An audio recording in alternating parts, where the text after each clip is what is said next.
നേരത്തിലായിട്ട് ഒരു മനുഷ്യനെ കാണുന്നില്ലല്ലോ പഠിച്ചോനെ. ആളെ കിട്ടിപ്പോയി മതി. Flash back. എനിക്ക് ഷെയ്ൻ മഹിമ കോംബോ ആണ് ഇഷ്ടം. എനിക്കും അല്ല. പക്ഷെ ഞാനൊരു ഒരു മഹി അവരുടെ കാര്യവും കഷ്ടമാ. അല്ല ഉണ്ണിമുകുന്ദൻ ഫാൻസ് ഇന്ത്യ ഉംഫി. ഇനിയും അംഗത്തിന് ബാല്യമുണ്ട്. A few moments later. അല്ല അതുണ്ട് ശരിക്കും ഉണ്ട് അങ്ങനെ. ഇപ്പൊ അങ്ങനെയുള്ള ഷോർട്ടാണല്ലോ ഫഫ.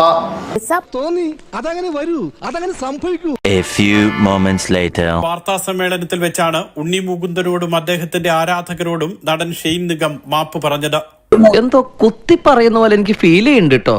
കുത്തിയില്ലല്ലോ, കുത്താൻ പോണല്ലേ ഉള്ളൂ. ഉണ്ണി മുകുന്ദന്റെ നിർമ്മാണ കമ്പനിയെ കുറിച്ച് ഷെയ്ൻ അശ്ലീല പരാമർശം നടത്തിയതായിരുന്നു വിമർശനം. തമാശയായി പറഞ്ഞതാണെന്നും ഒരാളെയും വേദനിപ്പിക്കാൻ ഉദ്ദേശിച്ചിരുന്നില്ലെന്നും ഷെയ്ൻ നിഗം. കൊച്ചനെ വലിയ മിടുക്കനാന്ന് നോക്കല്ലേ, സ്വന്തം ഭാവി കൂടെ നോക്ക. ഇന്റർവ്യൂ മൊത്തമായിട്ട് കണ്ടവർക്ക് മനസ്സിലായി ഞങ്ങൾ അങ്ങനെ ഒരു നമ്മളുടെ ഒരു ഫ്രണ്ട്സ് എങ്ങനെ ഒരു തമാശ പറഞ്ഞു പോണതിന്റെ വീട്ടിൽ അറിയാതെ പറഞ്ഞു പോയി കുറച്ച് കാര്യങ്ങൾ. വല്ല കാര്യമുണ്ടോ? എന്തിനാണ് ഇങ്ങനെ ഇല്ലാന്ന് നടക്കണേ? പക്ഷെ അതിന് വേറൊരു രീതിയിൽ കാണാൻ പാടില്ലായിരുന്നുള്ളൊരു ചിന്തയുണ്ടായി.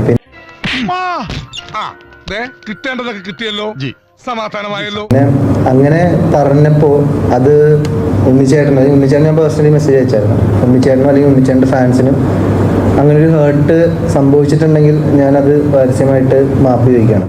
അപ്പൊ ഞാൻ ഇറങ്ങട്ടെ. ഞാൻ പോട്ടെ, പോകാൻ വരട്ടെ. ഇഷ്ടപ്പെട്ടെങ്കിൽ ലൈക്ക് ചെയ്യണം, കമന്റ് ചെയ്യണം.